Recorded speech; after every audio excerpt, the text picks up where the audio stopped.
The crystalline halls of the Empire gleamed with cold light. Everything about the station orbiting Prime spoke of power and ancient knowledge. The walls reflected and bent light in ways that human science could not yet explain. Captain Brooks walked through these halls feeling very small. He wore his dress uniform, the deep blue of Earth's space fleet. His medals hung on his chest. They meant nothing here. They had been exploring the stars for 10,000 years. Humans had barely left their home system 50 years ago. Every diplomat knew this. Every knew that humans were children trying to play in a game made for gods. The diplomatic summit gathered the leaders of a dozen species. They sat at the head of every table. Their crystalline bodies caught the light and threw it back in patterns that seemed almost like language. They moved with perfect grace. Their voices carried the weight of centuries. When he spoke, others listened. Had been chosen for this mission because he spoke well and thought fast. Back on Earth, people said he was the right person for a job like this. The military had trained him for 3 years. Diplomats had prepared him for every kind of response. They had taught him how to think like an alien. They had not taught him how to feel when aliens saw him as nothing. The formal dinner began in the evening. A long table stretched across the grand hall, sat near the middle as a human representative should. His position was clear, not low enough to insult Earth, but not high enough to suggest humans deserved real respect. Princess sat at the right hand of her father, the Emperor. She was 19 years old. In human years, she might have been young. She was a young woman coming into her power. Her crystalline body was smaller than the others, sharper in its edges.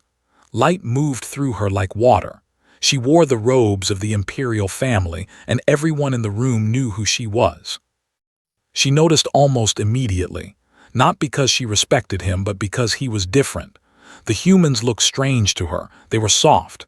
They were warm. Their bodies made her feel uncomfortable. They sweated. They breathed air loudly. Everything about them was crude and wet. Smiled to her companion, another young noble. They spoke in their native language. Did not speak fluently, but his translation device caught the words. The device made his chest feel tight. "They are so small," said, laughing. Her voice sounded like ice crystals falling on stone. "Look at him. He is barely as tall as my hand. How does something so fragile believe it can speak with real power?" The other laughed. Their laughter filled the hall. It was the sound of beings who had never been challenged. Kept his face steady. He picked up his glass and took a drink. The water tasted cold and clean. Turned in her seat, she looked directly at Now. Her eyes had no pupils. They were clear like windows into endless space. "You are the human captain," she said in English. Her accent was perfect. They learned all languages. Why would they not? "Tell me, how does a creature like you think it belongs in a room full of real power?" Set his glass down. Around the table, conversation stopped. All eyes turned toward him. They wanted to see how he would respond. They wanted to watch the human embarrass himself. "We do not think we belong here," said carefully.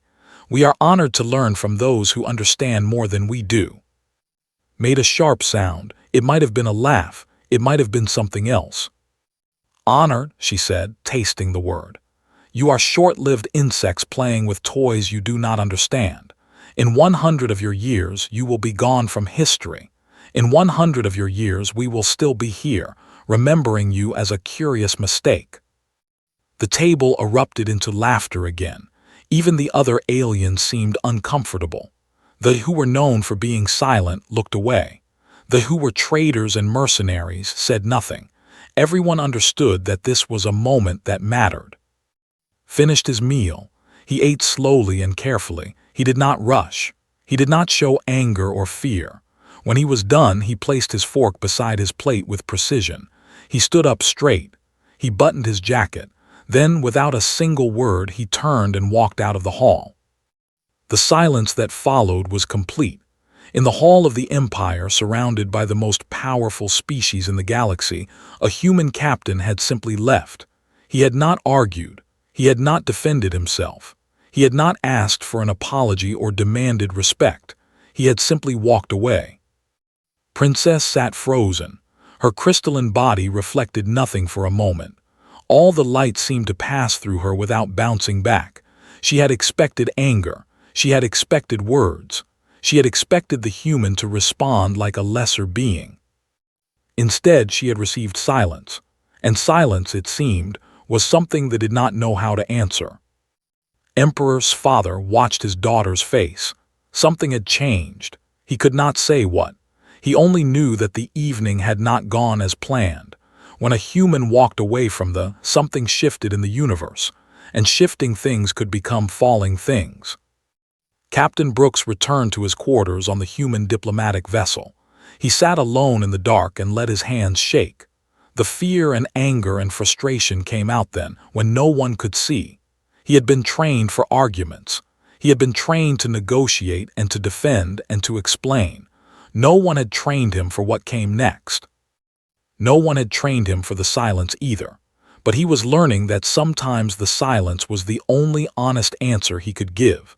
The news spread through the diplomatic channels like a crack in ice. Within hours, every major power in the galaxy knew what had happened at the dinner. A human captain had left the presence of Princess without permission. The story grew larger with each retelling. Some thought had stormed out in anger. Others said he had shown the princess disrespect. A few understood that something stranger had happened. He had simply walked away. No anger, no words, just absence. Earth's government expected to demand an apology. They prepared statements. They drafted messages explaining that had acted on his own. They waited for the emperor to issue a complaint. The complaint never came. Instead, there was only silence from the side. Sat in the office of General Parker, the highest military officer in human space. Parker was a hard man with gray hair and eyes that had seen a lot of war. He did not judge. He simply asked what had happened and listened. She was disrespectful, said. I did not argue, I did not defend, I left. General Parker nodded slowly. That took courage, he said. Also stupidity, but mostly courage. Had expected to be removed from his post. Instead, Parker did something unexpected. He offered a choice. He could return to Earth, or he could take a different position. The Deep Space Exploration Division needed a good commander. It was not a position of power. The rarely went to those regions, but it was interesting work. It was discovery. Chose the Exploration Division. The news reached Earth in waves. First came the official reports about the incident. The human media began to ask questions. Why had their captain left? Some said he had been brave. Others said he had damaged human diplomacy. But gradually, a story took shape. A human captain had shown that Earth's people had dignity. He had chosen silence over submission. In cities across the planet, people began to feel something they had not felt before. Humans were not inferior. They were different, yes. They were younger as a species, certainly. But they had something that did not have. They had the ability to walk away from those who disrespected them and still survive. They had pride. The news broadcasts showed his uniform. They showed his face. He became a symbol of human dignity. Workers in factories began working with more focus. Children in schools studied harder. The feeling spread like a warmth through the human species. We are not small, the feeling said. We are just young. In the deep space regions commanded a small fleet of 5 exploration ships. They were older vessels, slower than the ships, less powerful. But they were human, and humans had started to believe in themselves again. The exploration division began to find things. In areas they had ignored, humans discovered valuable resources. They found new elements that could strengthen their technology. They found strategic locations that would matter in the future. They found knowledge that had been waiting for someone to look. News of each discovery reached human space, and with each discovery came more proof that humans belonged in the galaxy. They were not mistakes. They were not insects playing with toys. They were a species capable of growth and adaptation and excellence. They noticed the changes. Their intelligence networks reported that human activity had increased, more ships, more exploration, more discoveries. They did not fear humans, but they began to wonder. Something had changed after the dinner. Something had shifted in how humans saw themselves. Emperor called a meeting with his military advisors. They showed him reports. Human expeditions were moving into regions that they considered worthless, yet the humans found value there. Human scientists were developing new technologies at a rate that should have been impossible for a young species. Human military vessels were performing with coordination that seemed almost like inspiration. It started after the dinner, one advisor said. The human captain left, and after that everything changed. Changed how? The emperor asked. Humans started to believe they could do what we can do, the advisor replied. They still use slower ships. Their weapons are still primitive, but they are no longer afraid. They are no longer acting like children. They are acting like a species that belongs here. The emperor considered this. He had expected the human to return to Earth broken. He had expected the insult to crush Earth's pride. Instead, the opposite had happened. The insult had shattered something, yes, but it had not shattered human confidence. It had shattered human acceptance of being smaller. Princess, in her own quarters, received reports of the human discoveries. She saw the statistics about human expansion and growth. She heard the stories spreading through the galaxy about the human captain who had walked away from her without response. She had expected shame. Instead, she felt something else, confusion, and under the confusion, something that tasted almost like respect. The human had done what she had thought impossible. He had proven that his species mattered. He had done it by simply refusing to accept her judgment. In the halls of the Empire, conversations began to change. They had always believed in their superiority. They had good reasons for this belief. They had ruled the galaxy for 10,000 years. But now, whispers suggested something new. Maybe superiority was not as simple as they had thought. Maybe it was not just about how long your species had existed. Maybe it was also about how much you believed in your own ability to become more than you were. Brooks commanded his ships through empty space. He did not know that his simple act of walking away had changed everything. He only knew that humans had started to believe in themselves, and he knew that when humans believed, they could do extraordinary things. The silence after his departure had spoken louder than any argument could have. They had heard it. The galaxy had heard it. And even though no one understood it yet, the old order of power was beginning to shift. The age of dominance was not ending, but it was changing. And change, once started, is very hard to stop. 3 years had passed since the dinner. 3 years of human growth. 3 years of the watching and wondering what was happening to the universe they thought they controlled. Captain Victoria Cross stood on the bridge of the exploration ship Endeavour. She was a woman in her 40s with dark skin and sharp eyes that missed nothing. She had been commanding ships in deep space for 15 years. She had seen wonders that few humans would ever witness. She had also learned to trust her instincts. The distress signal came from a region that humans had mapped but never fully explored. It was a colony. The message was simple. They were under attack. They needed help immediately. Victoria's officers looked at her with doubt. "That is territory," her second officer said. His name was Lieutenant Danny Price. "They do not ask humans for help. They do not need our help." "They are asking now," Victoria replied. "Plot a course, full speed." The colony was named. It was a mining and research facility built on a moon orbiting a gas giant. They had built it with their usual precision and power. They believed nothing could threaten it. They were wrong. The Thrax had come from deep space. The Thrax were hunters of crystalline life forms. They ate what they were made of. It was not just a creature. It was a being of living crystal.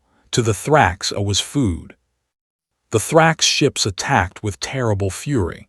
They were not as sophisticated as vessels, but they did not need to be.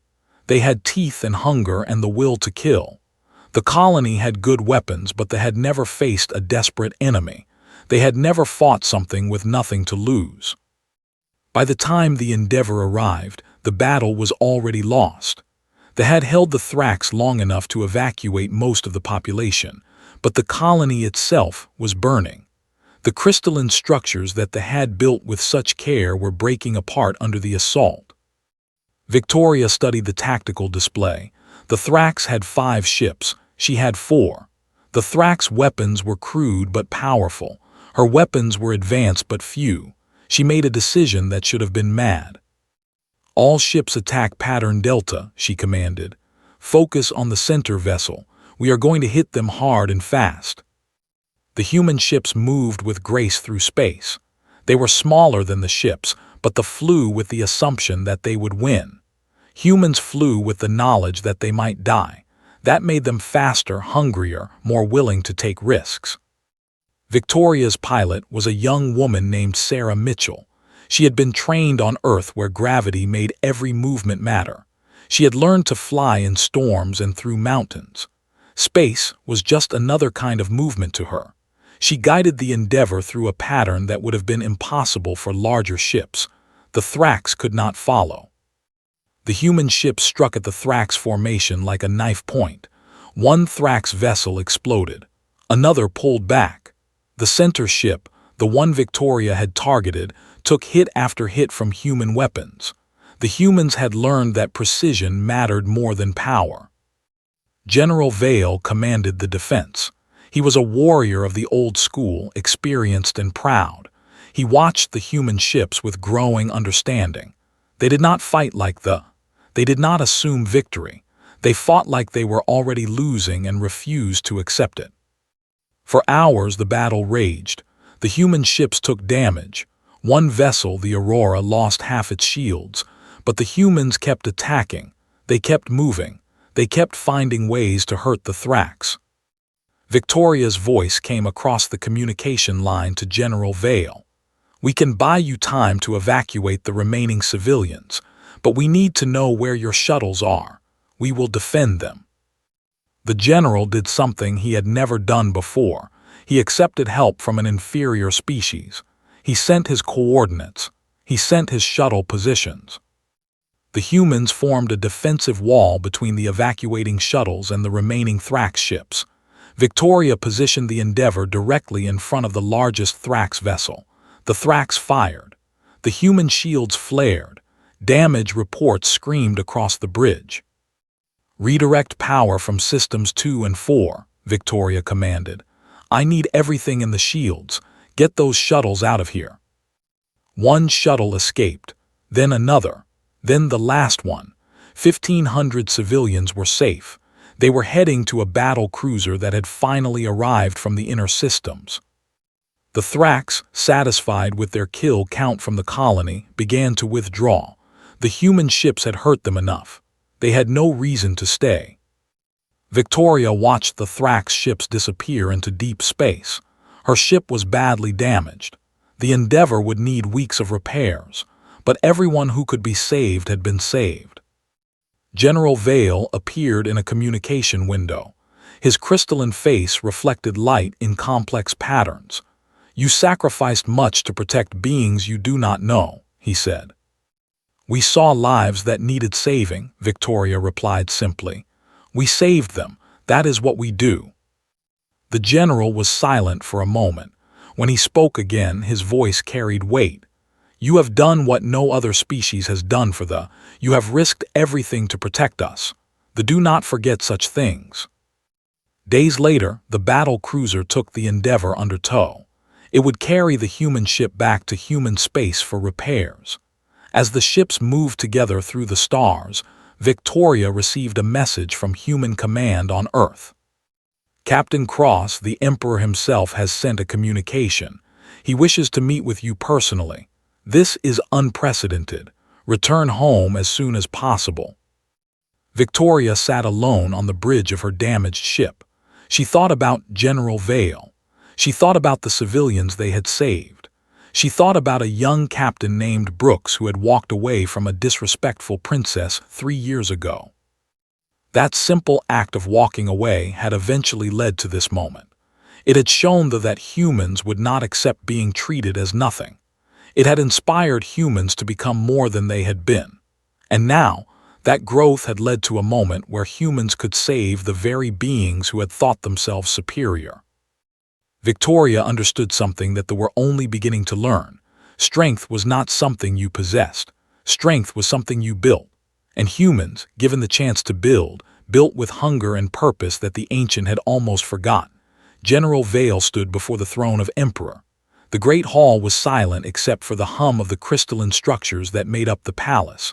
Everything about the empire spoke of power and permanence, and everything about the present moment spoke of change. The humans fought against impossible odds, Vale said. His voice did not show emotion, but emotion lived beneath it. They asked for nothing. They expected no reward. They saw a fight that needed fighting, and they fought. Emperor listened without moving. His form was larger than Vale's, his crystal structure more complex. 10,000 years of rule had made him careful. He did not make decisions lightly. Their captain was willing to die, Vale continued.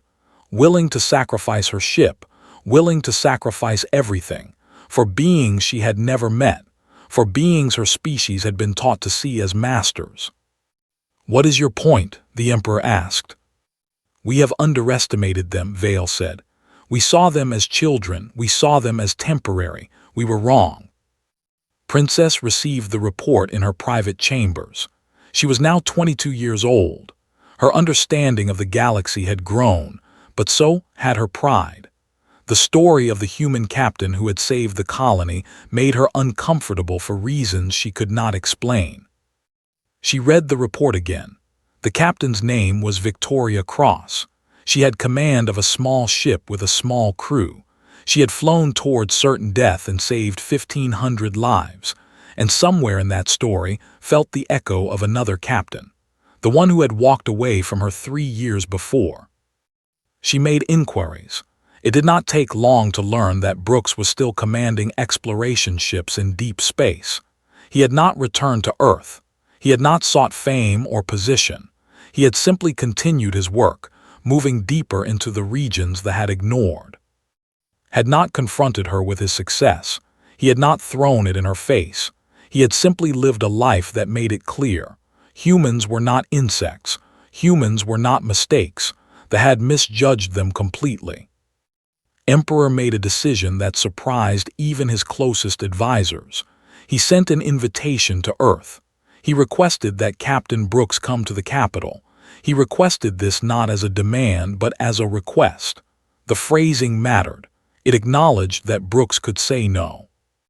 Received the message while commanding his flagship in deep space. He was shocked. He was uncertain. He was afraid, but he said yes.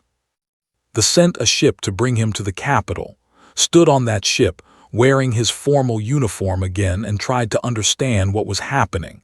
They did not apologize. They did not change their minds, and yet something was changing. Emperor received in a private chamber. The Emperor sat on a throne that was simple and perfect, stood before him with military bearing. No one else was in the room. "3 years ago my daughter insulted you," the Emperor said. His voice was quiet but carried weight. "At that time I did not understand the meaning of your response. Now I do." Said nothing, he waited. "You did not argue," the Emperor continued. "You did not defend yourself. You did not demand apology or respect. You simply left. In leaving, you taught us something. You taught us that humans do not need our permission to be valuable." The Emperor paused. "My daughter's words changed something in your people. Those words made humans believe in themselves, and that belief made them do things we did not think possible. Captain Victoria Cross saved our colony when the military could not protect it." The Emperor stood from his throne. This was unusual. The Emperor did not stand for lesser beings. "I am offering you a position," he said. "Join the Imperial Council. Advise us on human affairs. Help us understand the species we have misjudged." Took a breath. "I will accept," he said, "but I have a condition."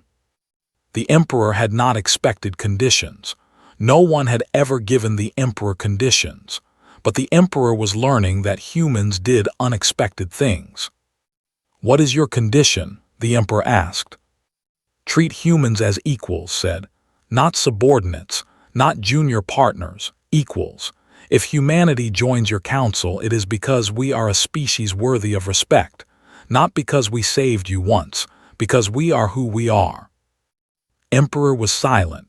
In the silence, the Empire made a choice. It was a small choice. It was also the largest choice they had made in 10,000 years. "Agreed," the Emperor said. Princess waited in a chamber off the main hall. She had requested the right to greet Captain Brooks after his meeting with her father. The Emperor had granted this. She stood with her hands trembling slightly. When entered, she recognized him immediately. He looked older. He looked harder. He looked like someone who had learned things that took thousands of years to learn. "Captain Brooks," she said, "I have waited a long time to tell you something. I have waited since the day you walked away." Waited. He did not know what a princess could possibly say to him. "I was wrong," said. "My words were meant to hurt. I believed them because I had been taught to believe them. And then I was forced to learn that everything I believed about humanity was a mistake." "Listened. You did not respond to my insult with anger," continued. "You responded by becoming someone I could not ignore. You responded by showing that your species would not accept being small." She paused. "I learned from your silence more than I could have learned from 1,000 arguments." Nodded slowly. "I did not plan that response," he said. "I simply could not stay in a room where I was treated as nothing. I had to leave." "You had to be honest," said. "And honesty, it seems, is something my people had forgotten how to value." They stood together, human, and in a moment that would change the future of the galaxy. It was not an embrace. The did not embrace. It was not an apology that erased the past. It was something simpler. It was understanding. Brooks had come to the capital expecting conflict. Instead, he found something he had not expected. He found beings who were willing to learn.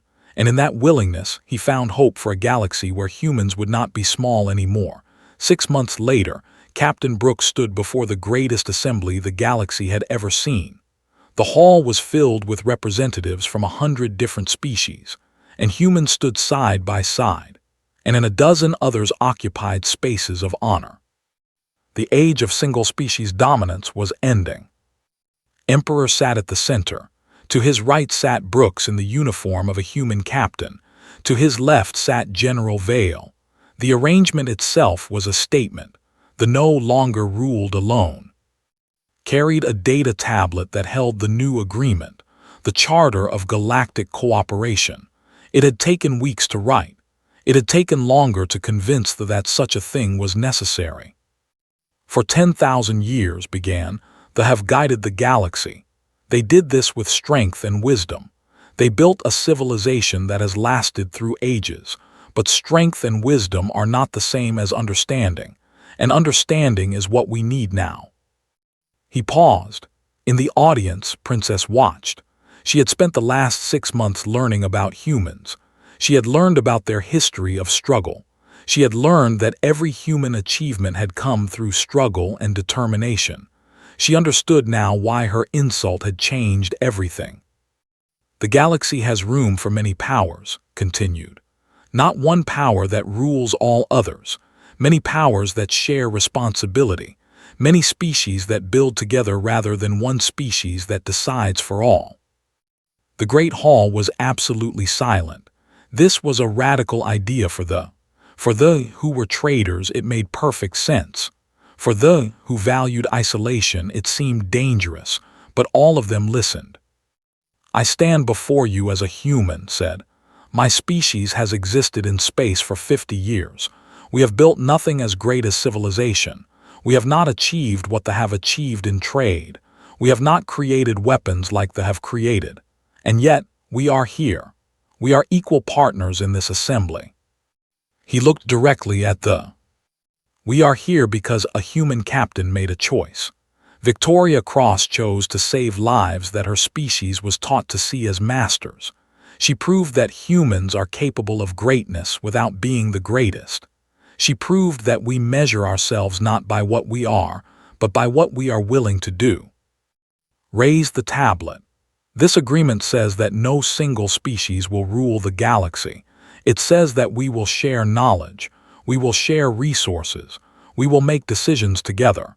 It says that strength is not the same as right, and it says that even young species have something to teach the old ones. General Vale stood. The hall waited to hear from a being who had ruled battles for centuries. "I have fought in 300 wars," Vale said. "I have seen the win every battle, and I am ashamed to say that victory made us blind. We thought we were strong because we could not be defeated. We were wrong. The humans showed me that strength is the willingness to risk everything for beings you do not know, the need to learn this lesson." The general sat. Other species stood and spoke. Some supported the new order, some feared it, but they all understood that the galaxy was changing and there was no way to stop the change. Princess walked forward. The hall fell silent. This was unusual. They did not speak out of order. "I am the one who began this change with careless words," she said. "I insulted a human captain because I believed my species was superior. I was wrong in the way. My words did not hurt the human. They hurt my own people. They made us smaller by proving that we valued ourselves above learning." She looked at Captain Brooks. "I offer the formal apology of the royal house, not because it is expected, because it is true." Nodded. He understood the cost of that apology. In culture, an apology from the royal house was a statement that they had been wrong. It was a statement that another species had more to teach them. Extended his hand. In human culture, it was a gesture of peace. They did not offer hands. They had crystalline forms that did not touch, but Princess understood the meaning. She reached out and allowed her crystalline hand to touch his warm human palm. In that moment, history shifted. The empire did not fall. It changed. It became something new, a leader among equals instead of a ruler of subordinates. The assembly voted on the Charter of Galactic Cooperation. The vote was not unanimous. They voted in favor. The humans voted in favor. They voted in favor. Even they who had so recently been enemies voted in favor. A few small species voted against, but the new order had begun. Over the following weeks, the changes became real. Human scientists shared knowledge with researchers. Technology was made available to human engineers. They began trading with species they had previously avoided. They learned that they could live in peace if they chose to. Brooks returned to his position on the Imperial Council. He did not have power in the old sense, but he had influence. When humans spoke about the future, others listened. When humans proposed solutions, the assembly considered them carefully. Humans had proven that they could think in ways that the old powers could not. One day stood on the observation deck of a new ship. It was built by both humans and the hull was human design with efficiency. The weapons systems combined both technologies. The ship was named the Unity. It flew with flags from a dozen species. Thought about the dinner 3 years before. He thought about the princess and her insult. He thought about the choice he had made to simply walk away. That choice had changed everything, not because walking away was clever, but because it was honest. It said that he would not accept being treated as small, and that honesty had spread through human space like fire. In the stars around him, human and ships moved together. They explored together. They defended each other. The galaxy was learning that the future did not belong to the single most powerful species. It belonged to the species that were willing to grow. Captain Brooks looked out at the stars and understood something important. His silence 3 years ago had spoken louder than any words could have. In that silence, he had refused the role they had given him. He had refused to be small, and in refusing to be small, he had made all of humanity impossible to ignore. The age of dominance had not ended in war or conflict. It had ended in learning. And that, understood, was the only kind of ending that could have led to something truly new. The stars stretched out before him, full of possibility. And for the first time in human history, humans stood ready to meet that possibility as equals.